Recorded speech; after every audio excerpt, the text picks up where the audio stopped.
was a good decision.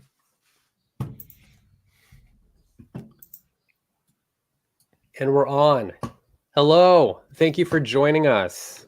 A little belated. My name is Dan Bullock. I'm going to be moderating this wonderful panel of individuals who I'm going to introduce to you right now. Starting with Kevin Bertram, founder of Fort Circle, publisher, and well, he's a designer of co-designer of Halls of Montezuma, designer of Shores of Tripoli.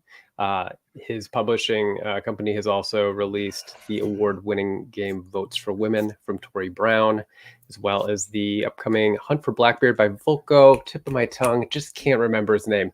Anyway, thanks for joining us, Kevin. Tim Densham of Catastrophe Games. Catastrophe's published Stonewall Uprising, Judean Hammer, Tim's own Zermatt, which is excellent. More on that and many other titles. Thanks for joining us, Tim. And then Drew Wehrle of Wehrlegig Games, publisher of John Company, Second Edition, PAX Premier, Second Edition, and the upcoming Molly House from Zenobia finalist Joe Kelly. Thanks for joining us, everybody. Feel free to be active on the chat with your heckling. Any questions you have, I will bring up a little bit later in our program. So feel free to be inquisitive, and I'll flag that stuff. Full disclosure, I just learned how to use StreamYard roughly 15 minutes ago, but I think that this on-the-job training is just going to be perfect for both of us. So to get everything started, I thought I would pose to the group, what did you see as your niche when you embarked to begin publishing historical games? And I'm going to start with Kevin because he was the first to arrive here. Well, I actually didn't know what my niche was going to be. It was really that no one would publish The Shores of Tripoli, or no one would publish it the way I wanted it to be published. And kind of through that process, I in no way am throwing shade at any other publishers, that in fact, just the opposite. But I felt like there was sort of a spot for introductory games that have high production value. And I thought that was a spot sort of missing. I think Worthington, though, has kind of also taken up that spot, and kudos to them for doing so. But it seemed like that was the sort of opening, games that play in less than 90 minutes that you can teach to preteens or teens and look good on the table. And so now I think there are more companies kind of stepping in that space, and that's good. Although I hope there's not too many that step into that space. I want to be too competitive, but it's definitely a step in the right direction, I think, for the hobby to grow. So. Tim, what do you think? What was your niche?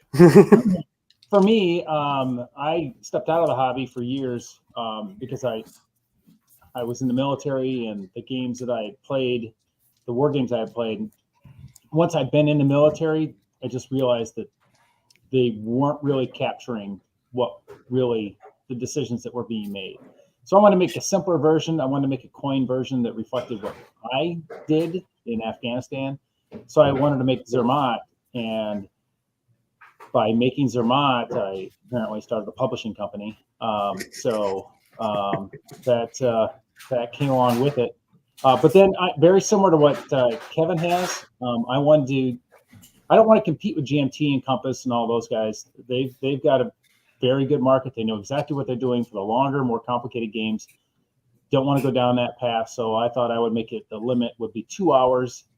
With the rules not too complicated, and that's the space that I'm trying to jump into, where history is much more approachable than it is in some of the other companies. Yeah, honestly, I feel, Tim, I feel that a million times, where I don't think Cole and I set out to publish it. To start a publishing company, and the journey was started by wanting to have a home for a game that we really liked, and to make the game that we wanted to play with our game group.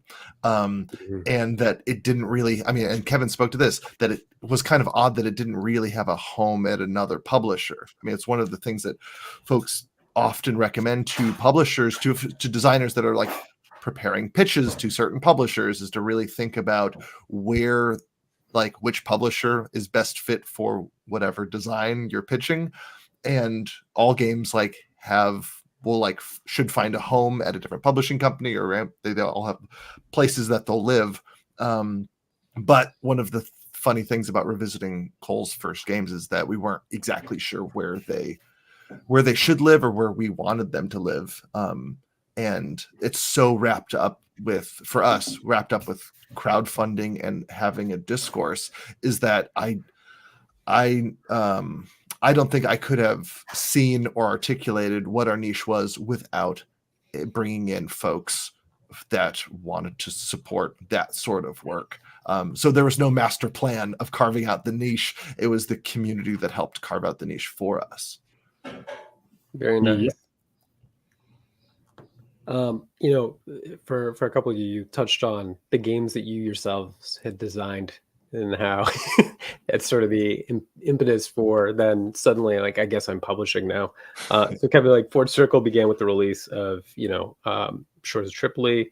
What lessons did you learn from that experience that, and I'm sure there were a bunch more than you could probably share in a short little snippet, but what lessons did you carry forward from that experience to the next project that you signed from an outside designer?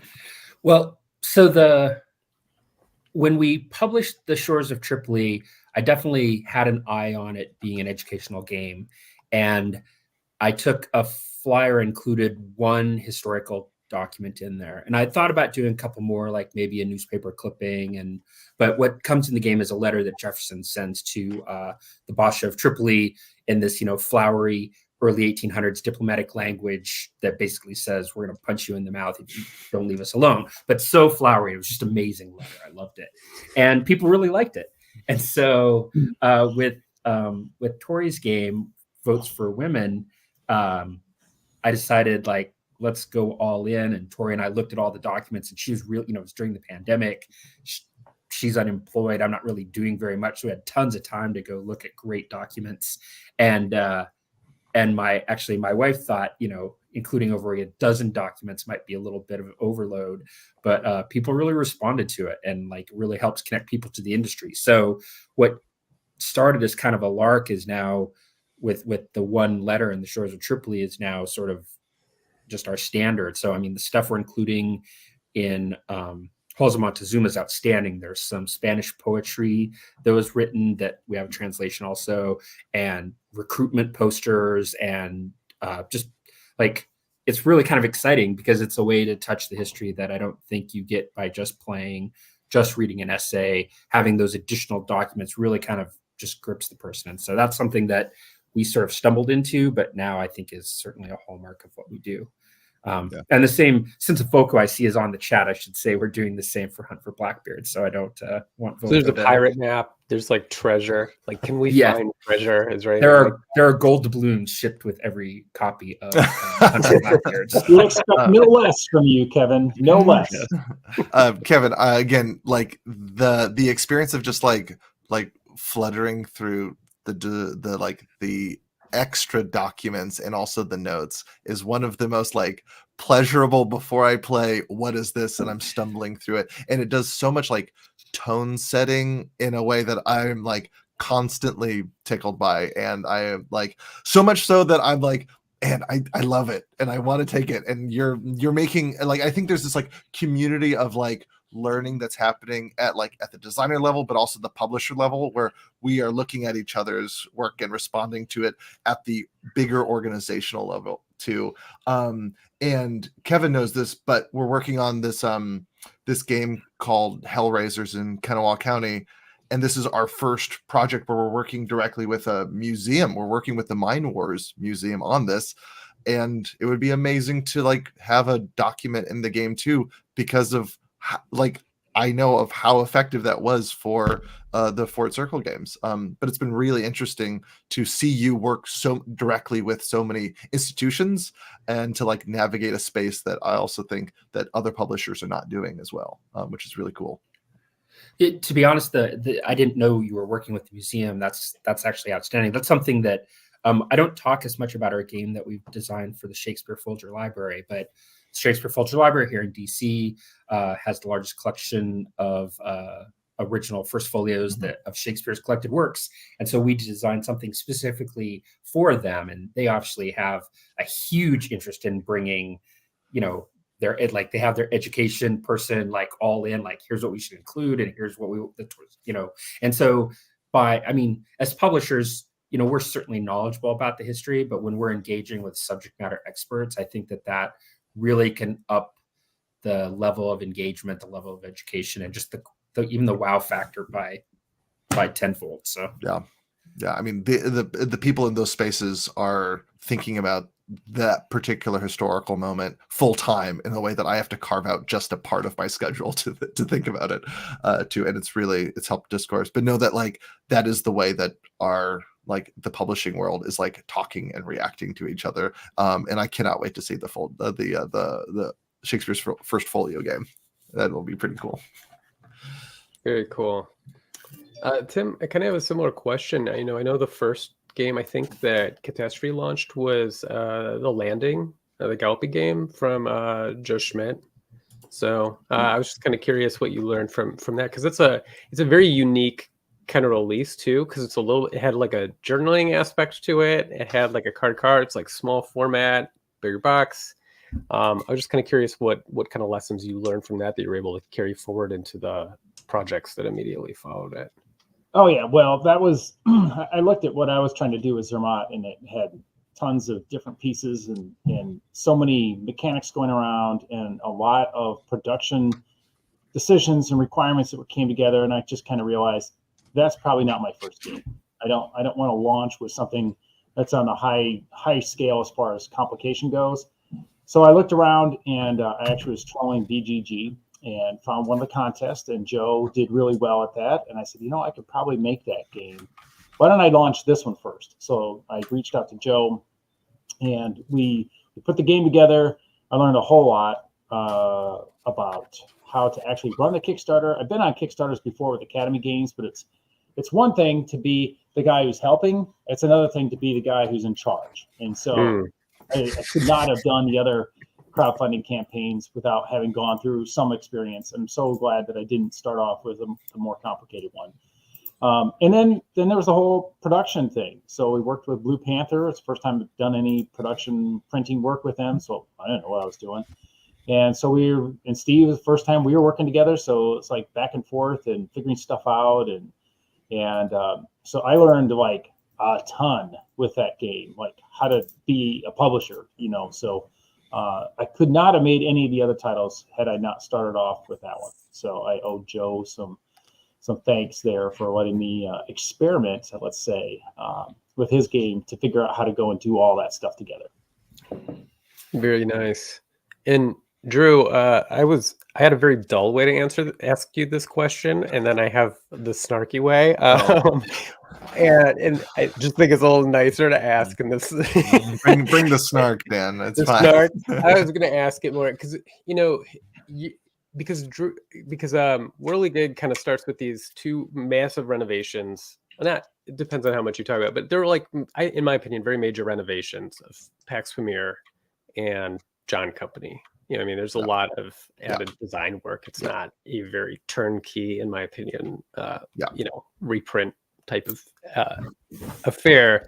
And I was kind of curious how that informed your the overall kind of like approach to development that like Wehrlegig has. Yeah. But the snarky way I was going to ask it is, how many games under the name Molly House do you suppose Cole and Joe Kelly have designed to date? Probably like 15, maybe. I think is maybe a fair and maybe honest way of guessing conservatively. Yeah. I think it's like it has sowed a culture between Cole and I, and hopefully for the company, that our development practice is like significantly more rigorous and design forward than at other publishing companies. And maybe it's a standard that will break us someday. But like we want to like create a culture of like, hey, we signed your game, but also like no game is sacred or perfect. And the first thing I want to do is just shatter it and rebuild it and see if we can actually rebuild it together. And creating a culture of like building and playing, so that doing that enough times, everyone gets on the same page about what actually matters. Because as you rebuild, there are certain things that you're going to grab first when you rebuild. And then when you do it again, hopefully you'll grab the same things to rebuild it with. And it's like the act of creating for us is very much also the act of destroying and rebuilding, which is to say not how other publishers think of, like, I want to sign a game and I want to put art on it and I want to put a developer to make sure that there's no holes. That is a totally fine way to do it. But it's like, because we're coming from a design place first and foremost, and I don't know how many design-led publishers there are besides a handful of us, where that is how we like view and sign games. And maybe it's also from like coming from a like I don't know, our my name is also wrapped up with the publishing, is like a part of the publishing company's name. So of course I'm going to be overly probably perfectionist, because I want to, well, this might be my only shot at like doing a game about whatever niche history that we're presenting. Again, I don't know how many great games there are going to be, and we spent a ton of time to make sure that we gave it our best shot when we had a chance to do it. And that's wrapped up with not working or being owned by another company and being adamantly independent, is that we can slow down, and we have cultured a community of patient backers that are going to be okay with a long production schedule or delays, so that we can like not feel rushed when we are in the process of iteration. But like, we have built Molly House a few times, and guess what? This morning we even showed some changes that are wonderful. We got more rules, and it's freeing, and the game's better than ever. And it makes me really happy that, like, to reflect on a long road taken, and maybe that is wrapped up with an identity of as a publisher, but also as a designer too. No, that's excellent. I think it always says a lot too, whenever you're trying a game or testing it, when it's in that long testing process, when you play between iterations and you're like, I barely recognize this thing. Like, I just don't, it's like, it's got a faint waft of the thing it was before. And then the other thing also is, I like when I talk with publishers and they're like, yeah, sometimes we just abandon a project. Like the designer and we just decided it's just, or that we weren't a good fit. It should have been to a different publishing company. And that has happened with a few games that we have started conversations with. And then we realized, like, actually I spent, months working on a design and through development, and realizing like, no, this should be somewhere else. And that's entirely fine. So I got a question. You say design focused. I'm trying to figure out, looking at how we do things. Normally when I start off, I want to someone pitches me a game and I'm hoping it's like 90% done. I'm like, oh, awesome. I just need to slap some art on here. It never works out that way, but that's my dream. Right. But when you say it's design focused, like, do you guys really say that this theme is so interesting that we want to reiterate on it till it gets to the point where we're happy? Or are you I like the mechanics and where this is going, but I want to really focus more on this before I go much further? I'm just kind of interested in how you do that. I mean, sometimes it's like, we call them design audits, where I go through the design and we talk about things that are like functionally working well and are balanced, like they're hitting their checks. And there are other things where they're so off, it might be so off kilter that it needs a structural mechanic. I mean, like, we're talking replacing action structures. We're talking like changing round, not just like round length or things like that, or we're changing fundamental, like how the game is structured, and making sure that the designers are okay taking that swing with them involved. Where I say, hey, I'm going to rebuild the game, and then I'm going to present it to you again. And then we're going to go through it, and then I'll create another changelog that might mean another batch of pretty large structural changes, so that we can see the pros and cons of doing that, which is to say, long and hard work, but other publishers might not rebuild all of the files and all of the rules again that fit under a different action structure, so that you can see the arguments presented in a slightly different manner, which is to say, big design swings. Yeah, I don't know if we've ever done anything quite that big. I mean, and we don't have a formal process like let's start the design audit like it sounds like you guys have. We have more of a gut feeling. Well, I do anyhow, where I'm like, I sit back, I'm like, I'm not really sure I like the way this is working out. Why don't we try to, and then we have a discussion about this. Why don't we try this? You know, when we try that, and lots of times we'll make changes that way. But I'm just kind of curious because it sounds like you guys do like a level deeper than where I go. Like I said, I want to try to go and have it done and move it on. But to go in that much time and iteration in that, I don't know. Other than some of my own, personal designs that I'm working on, I don't think we've ever quite gone that in depth like what you're talking about. And I mean, the short of it is, instead of it remaining theoretical, we'll just like build it and say, you know what I don't like? I don't think I like this. So let me show you if it worked this way, and I'll just like build it out. And that's hard and it's a lot of work. But then having like different proofs that I build as a developer or as a publisher to then show the designer of the strengths of presenting it with a different, like, let's say, action structure, or let's say entirely reworked combat system. And some of that is, again, that's the work of modeling and doing an audit to see the faults of a design and the faults of a model. Kevin, how do you describe the Fort Circle approach to development for your project queue? Do designers kind of select a developer they want to work with? Do you have kind of a team in-house? We don't have a set strategy because what we've done has been so different, right? Halls of Montezuma was just, Shores of Tripoli was just me putting that game out.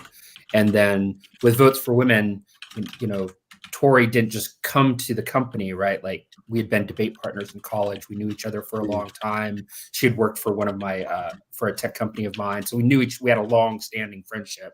And so that's not like working with someone you don't know who just comes and pitches you a game. With Halls of Montezuma, Gilberto and I tried to make it the same weight level as Shores of Tripoli, but we're like, there's so much of a richer, the Shores of Tripoli, really, it's a small history that's stretched to the game. And with Halls of Montezuma, there's so much political intrigue going on. There's so much other stuff that we're like, we can't just use this base system, which was what our basic first design was. And thankfully, Jason Matthews just shat all over what we did, which was actually really helpful, because then we're like, yeah, we need to make these changes. And then again, we had to make another set of changes. And then with Hunt for Blackbeard, Volko's been going through that design process with GMT for 7 years or something. And so I'm doing almost no development because that game is coming to us basically finished. So we don't have we need to, I think that it's valuable that we can be flexible. And some games need a lot of love and some games are ready to go. And I'm not so egotistical that I'm like, I must put my stamp on this game. My name might not even be in the booklet for Hunt for Blackbeard. Maybe I'll add myself as a play tester because I've play tested a couple times, but I have almost nothing to do with that game from a design standpoint. Whereas obviously other games, Shores of Tripoli, Halls of Montezuma, and even Votes for Women, I was very involved in that process. So it just depends. I have a question from our audience that I'd like to put up for everyone to see. Volko asks, I'll give you $5 for more. Maybe 10. Views regarding adding solitaire options to otherwise 2-player or multiplayer games. What are the panel's thoughts on that? Well, apparently Dan Bullock can't be bought, so that's what we learned this morning. No, he can be bought. You're just not offering enough. I don't have $1,000. Then budget. There's a discussion. So that question comes up so much. Like as soon as I do any kind of Kickstarter, if you say it's a 2-player game and it's got Fog of War, they'll still be there. Like the first question that comes up is, does it go solo? I'm like, not every game can be solo. I would love it to be. I would love the Zermatt be solo, and knowing that. One of our developers, Aiden Brooks, and I, we spent 6 months beating ourselves up against the wall. Just, how do we try this, try that, try this, try that? We got a version that could be playable, But the issue was, it was so different. It was not even Zermatt. It was like a whole other game that if you wanted to play that game, it took the pieces of Zermatt, but it doesn't play anything like what Zermatt did. So I would love to go and add solo to every single game out there, because I know from the publisher standpoint, I would sell more. But not every game can fit in there. So that's one of those things, like, I know it's coming. It's just like, as soon as you say you're going to launch a game, this is like the gauntlet you have to run through. The truth is, any game can have some solo mode hacked onto it. And while that might be a good business decision, I don't think that it's a good, I don't know. I don't want to say it's selling out or stuff, but like, it's not healthy for the industry. Exactly. Or it's at least not healthy for the game and the message and the understanding of it.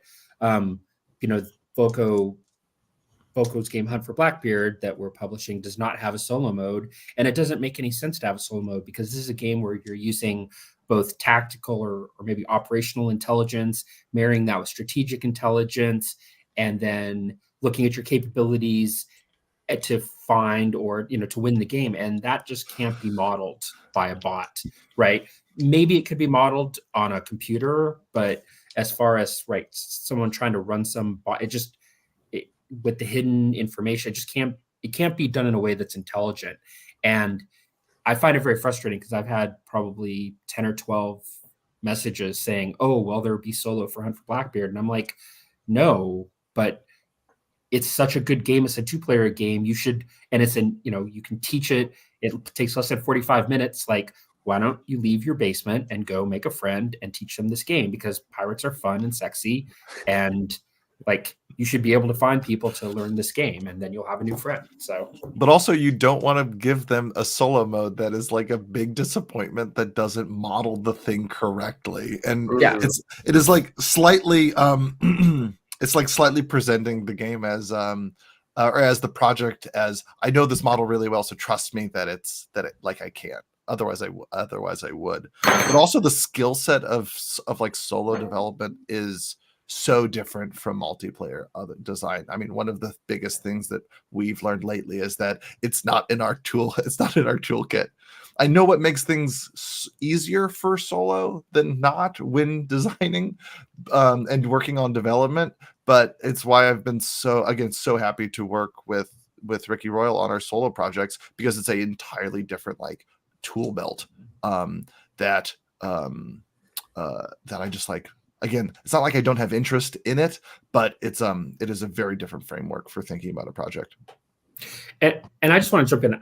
I'm watching some of the traffic on the chat. Mm-hmm. I don't mean to say that I'm opposed to solo gaming or anything. And in fact, it was crucial, I think, that Votes for Women had a solo mode because of the emotional, playing opposition. Like, some people are not going to want to do that. And we understood that, but that was also a system that is a little simpler than Hunt for Blackbeard as far as what you have to do. And so it was pretty easy to build a solo for that, and it made sense. It just worked.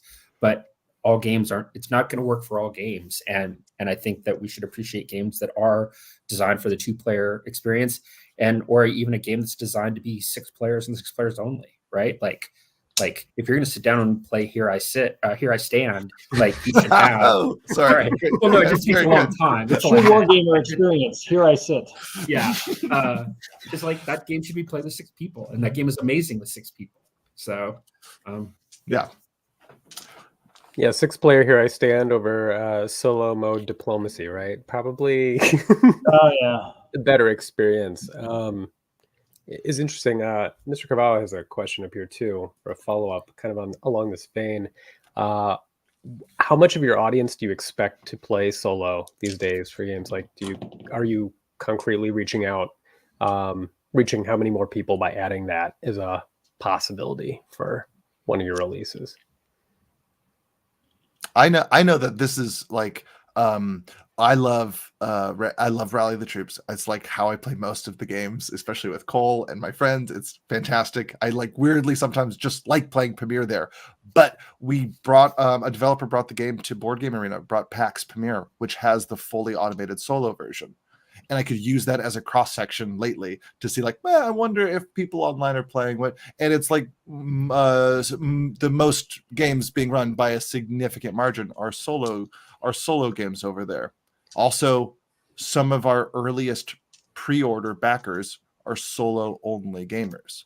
So folks that come out on day one and are like some of our like closest and best supporters, the community that like is the reason why we get to do this full time, are solo gamers, which is to say we love that. And it's a community that is like core to our audience that I don't think I would have expected until now. I've been like getting more numbers to support, to like know that it's like a pillar of our designs. And I really want to like remain a steward to like having solo modes to our games, which I don't think I would have known without the last like a couple years of looking into some of our like data, which is really interesting though.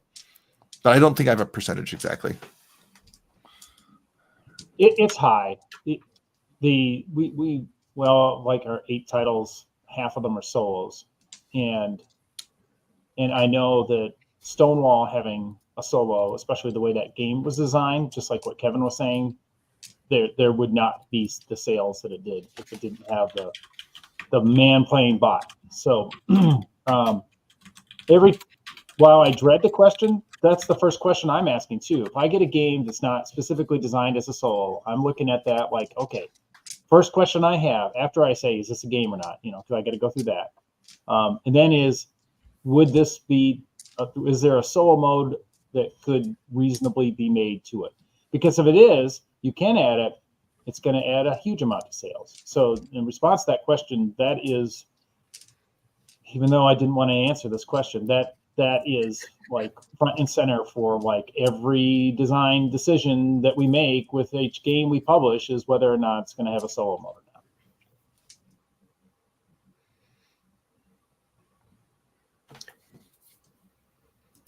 Stephanie mentioned too, like where is solitary only designers? Are you seeing people designing solo only? Before going down too much of a solo rabbit hole, I just wanted to interject. You know, from the design side, pitching games, I had pitched a lot of 2-player CDG ideas and a lot of like multiplayer game ideas. And then when I was asked to provide a solitaire option, I usually kind of wrinkled my nose at it. I would rather not, especially if it was going to be confusing as to what on earth am I modeling with it, if the game had to be drastically different mechanically in order to accommodate that. And then when I decided I was going to start my own little imprint just so I could release a couple weird games that I was making, they're freaking solo. Like the one time someone might have wanted it, and it's like, no, I'll do it. Oh no, I'll mess with it. So it's just, I don't know. I don't know that it necessarily needs to be solitaire only designers, but I do think that sometimes when you conceive of a design as solitaire first, you're sort of addressing already like whether or not the model's going to be appropriate, and mechanically how it works is already flowing from that experience. And what I love personally, Stephanie, and you might find this as a designer yourself, you can make people really uncomfortable when you make them play a solo game. That's like Amabel's bread and butter, right? It's like the solo venture where you're like, let's just make you feel real bad. It's like it's the feel bad game of the year. Like, we're going to let you play endurance now. Like, I think that you can have more difficult, more kind of friction in front of the player when it's like a solitary game. So that can also be kind of gratifying and fun if you want to do something a little bit artsy and abrasive, which I usually do. My next question for the group was actually, how do you evaluate designs when determining whether a game is something you would want to publish? And I'm going to start with Kevin. So there was actually a discussion on Blue Sky about how terrible it is that pitches are only occurring at conventions, or some publishers only want them to occur at convention. And we certainly don't have a hard and fast rule, but I found that it is so much easier for me to evaluate a design when I get to play it with the designer explaining the rules to me, as opposed to me having to round up some people to play it and then teaching it from a game that, the rules are probably not, 100% baked. Let me take a step back. What was the question I'm answering again? How do you evaluate the designs? Yeah. So thank you. That helps me pull me back. So I've done one of two things is I've like, if we can meet in person, that's fantastic. We go to Origins and we go to SD HistCon and we host our own convention, and I live in the DC area and I'm willing to travel a little bit even if necessary. So if I can see it in person, that's just the best way. But we've also so what we'll do is if there's a design that at least looks good, I will pay people to create a high quality prototype. I'm like, here's $100, here's $200. Send me a good prototype, right? Here's a little bit of money, so you don't so I'm not asking you to do this fund that's out of your own pocket, and then help me understand the vision of the game, and that helps at least for me to get a feel for the game in what the designer is coming from. I'd like to think that we had some really super disciplined approach to what games we're going to publish, but if you look at what we have on coming down the pike, that's not really true, right? I mean, they're historical games, which is foolish. If I want to make games, I would make games about unicorns and dragons, but I don't have that good sense. So, we have the next game after Hunt for Blackbeard that we'll have on Kickstarter is a game about the U.S. Supreme Court that is actually very Euro, super Euro. I think some of you on the panel have played it, that actually exceeds our 90-minute time limit that I prefer. And it's probably about a 2-hour game. And then after that, there's Night Witches, it's a co-op game, but it can be played as a solo game. And then after that, we have a 1, 2, or 3 player game about a peace treaty between Japan and Russia in 1905. And then we're going to go with, military contractors in the current day and guano mining companies in the 1800s. So it's hard to say that we've really found a style of game that we want to publish, because we're suddenly publishing kind of all over the place, but yet they all tie back to, I think, their histories that are interesting and for the most part undertold. So we passed on a game about D-Day that's now the Dietz Foundation picked up. It's on Kickstarter now. It looks very good. I really liked the game, but I'm like, there's so many games on D-Day. I'm not sure what I'm really advancing the discussion about history on. So I backed the game. I'm excited to play it. I'm looking forward to owning it, but that didn't feel right to me. So I guess we're sort of looking for topics that are undergamed and that are interesting and that are historical.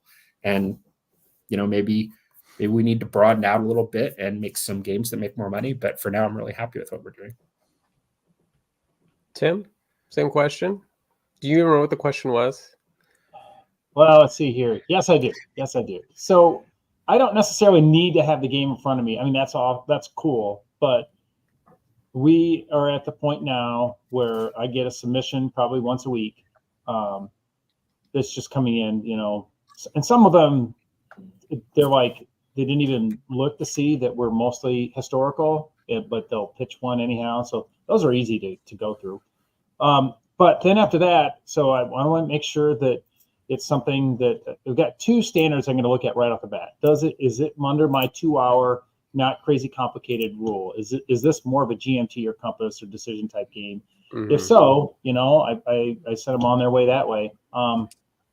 Then I look at what its components look like, because although we're branching into traditional printing, for the most part we print using Blue Panther and in using their methods of printing. So I don't want to get too crazy involved with bits and tons of cards and things like that, because that the amount of components in there is really important for me as I look at most of the games that we have, because our costs are much higher. So components is a huge part of the decision on whether or not we're going to continue to go and look at a game.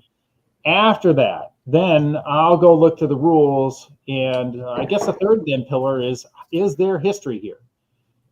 Because sometimes you can have a game that says it's historical, but it's just not even pasted on. It's just like it's on the box. It's not even, they just put it there, and the game itself could be anything. And that's not really what I want to do. I mean, I really want to be a historical company. So there has to be enough of the history there. That's like, I was thinking about it, the topic, the theme of the game is so much more important for me. You know, it could have great mechanics and all that kind of stuff, and that's cool, but really the theme is more important to me. And we do just like what Kevin has. If you look at the games we've done, you know, we've got a revolt against the the Greeks, you know, in BC, and then we've got a solo game about the USS Laffey and Stonewall, Zermatt. I mean, we're all across the board, but the commonality is that there's a strong theme there, that the history is like front and center. So I guess that would be the third thing that I look at. If you make it through those gates, then I'm going to look and see. Then from that design perspective, because of I'm not Kevin Bertram that is able to just dedicate himself 100% to games. I still have a day job, so I have to look at something like how much iteration am I going to have to go through? Because I don't want to go through what Drew is going through. I mean, it sounds like fun, but I just have time. It's self-flagellating. Don't worry. Yeah, but to get good games in the end. So I'm just not there yet. A couple more years, and then I'll be there. But so then I've got to look at that, and it's trying to be very careful with my words here. I'm looking at the chemistry between the designer and us, because some designers feel that their game is, as presented to us, a done deal, that it is ready to go, and we should just accept it and maybe tweak it and put great art on it. But there's a lot of good games out there that need to go through the process that Drew was talking about. And to do that, that means that the designer is going to have to sit back and say, yeah, go ahead, beat it up, you know, knock down my design that I spent years working on and then rebuild it. And if we get the feeling that that designer is not quite there, then that also is a gate that's going to end the process. So those, I guess, are the 4 gates that they go through to decide if we're going to go and publish a game. Yeah, it's so interesting because of how, again, Wehrlegig as a project is so different than a standard publishing company. And I think Cole and I have really just thought of it as a bit of a passion project. Hey, let's make this company to like as a thing to provide homes for games that we wanted to work on, not realizing that it was going to potentially be big enough to host games that fell into a similar design aesthetic, and not just like projects that I get to work on with my brother. So reluctantly, I am now trying to evaluate other people's designs because it wasn't like the goal at all of this project. So we don't have like open submissions because my hands are entirely full, and I'm sort of adamant to remain small and to grow slowly. In part because I'm navigating a relationship with my brother that I love, and I want to preserve, and I want to preserve that, and not like bring in new designers and try to grow the company like too fast. So I think that creates a healthy amount of like reluctance to design, and I love sending designs to other places that aren't us. So the first thing I do when I evaluate design is try to find someone else for it, please, because my hands are full. Because I already have like the next like 3 years of development ahead of me, or more than that, honestly, which is great. And it's because we get to do so few titles, and I get to spend so much time on them. So again, we're an oddball when developing games, but it also sits in the same logic. I think that's what makes all of us have a ton of connective tissue, is that we are interested in the games that Compass or GMT, or less so GMT now, since they've been really branching out with a ton of the new things like their irregular conflict series and things like that. But a lot of like underrepresented themes in gamings are sort of like the niche, and we really like those like interesting models that are not typically seen by other historical publishing companies. We won't be making a space game. We don't have anything so formal as like a non-compete with like against Leader Games, but we have a healthy relationship saying it would not make any sense for us to make another space game or game about cute woodland creatures with us, because that would be better fit for your audience too. And that also helps like evaluate designs, and it also helps designers evaluate publishing companies to see the sorts of games that they are making, to help them have a transparency of like, oh, this is what that publisher wants too. Which is to say, we're also open to changing. So right now, again, we're working on new games, and I classify both our like new projects by as experiments to see if this is if this is the work that we like doing, and if these projects have legs, which has me excited about Molly House, since it's Cole's first, maybe only co-design, that it's been a really interesting space to navigate as like, maybe that is another way for us to like think about evaluating projects as like very design collaborative projects that become coded, like that are like billed as come on for like new designers as a mentorship co-design opportunity in the future. But again, it's also, I like that we don't have a hard and fast rule, all of us, for evaluating designs, because it allows us to lean into a very flexible, a very adaptive independent company model, where we get to have a close finger on like what people are playing and what we like. And I think all of us know that like taste is the thing that defines all of our like publishing decisions, and we publish games that we think are really cool for us, and that I like playing. So that helps. So our taste does like is like maybe the most important thing for when we are evaluating games, and all the more reason to get to conventions to play games and to know what I like and don't like. Yeah. I did want to jump in and just say there is one other actually thing that we often do consider is we're looking for games that have a second audience outside of the gaming community.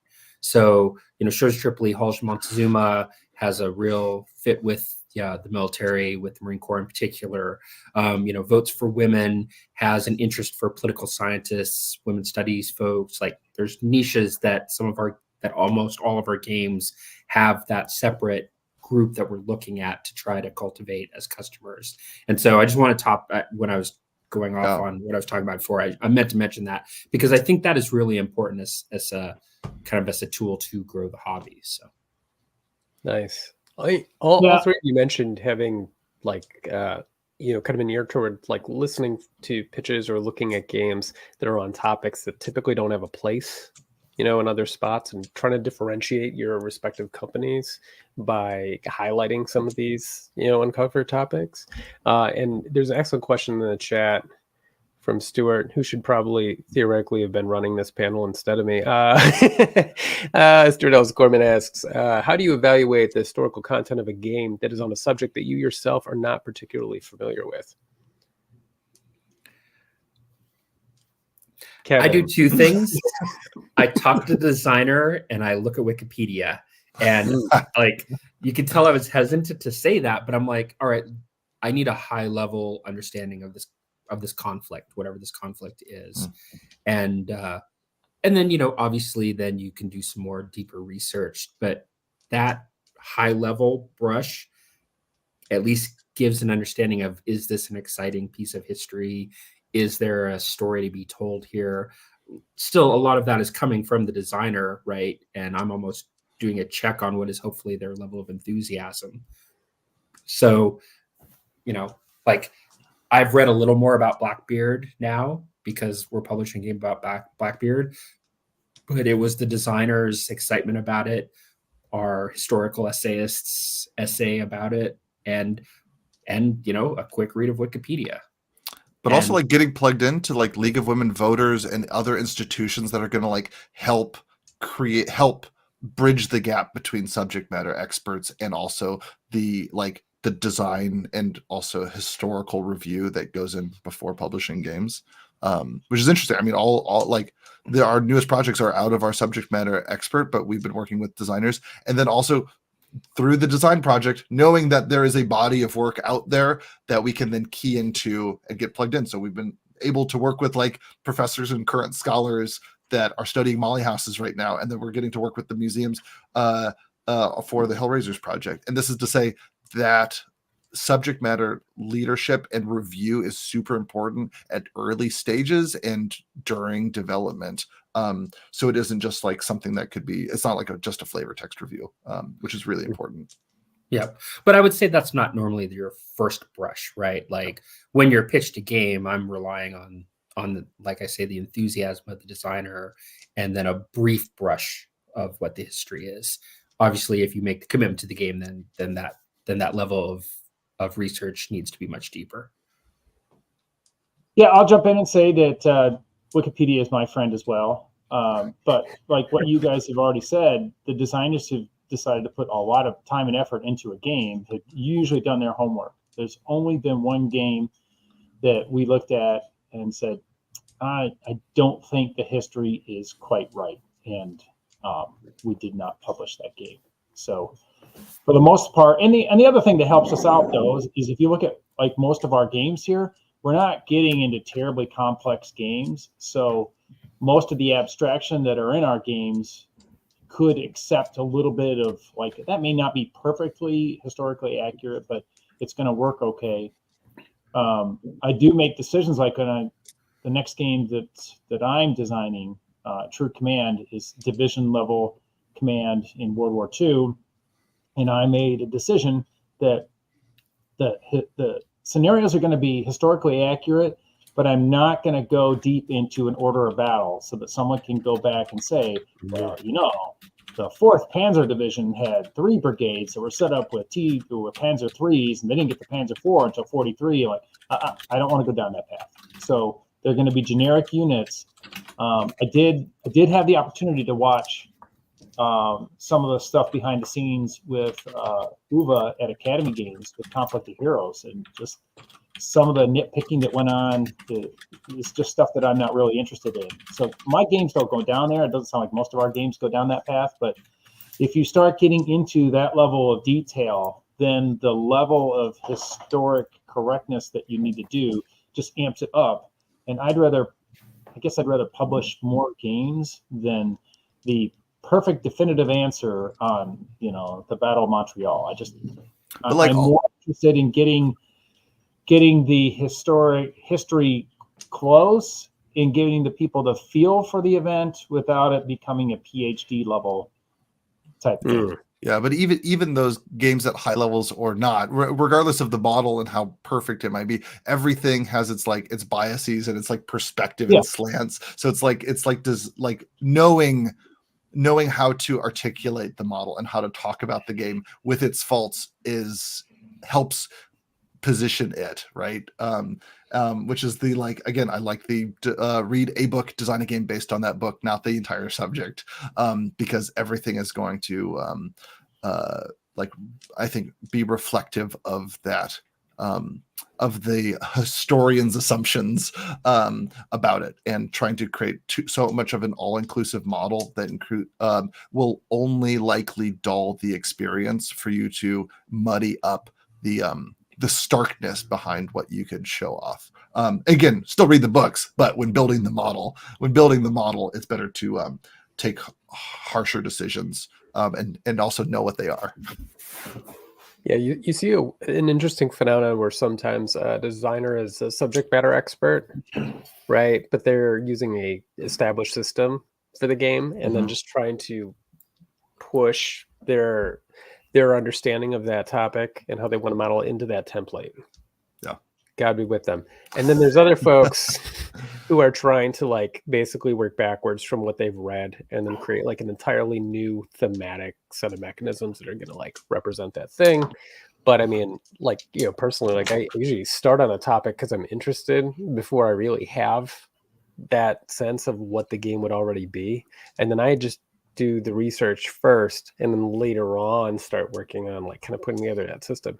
But I think that the idea too is like when I'm working backwards from that, I'm a lot more comfortable abstracting certain elements of it. And I think to Tim's point, there's a little bit of when the game is getting like 80%, like the dynamic and the relationships, right? But you know, in the actual very tiny details, it's maybe not, it's a little fuzzier. Sometimes it's a matter of like, yeah, how much more complex is this game going to be? Are we swelling beyond our 90-minute, 2-hour window? Like what are we sacrificing to get like a kind of more fidelity, you know, I mean, to this, you know, kind of subject matter? Is it at the expense of it being a competitive or fun game? And I guess if it's not a very competitive game, you can always just add a solo, right? Like it's totally fine.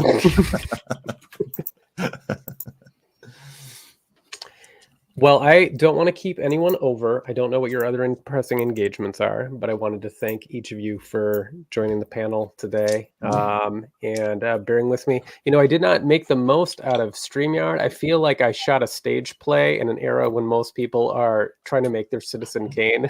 So we have all 4 of us in these panels for the most part. So by next time, we'll have like aerial shots, some cool crane work. Fantastic. It'll be a lot more dolly work for Kevin. Things like that.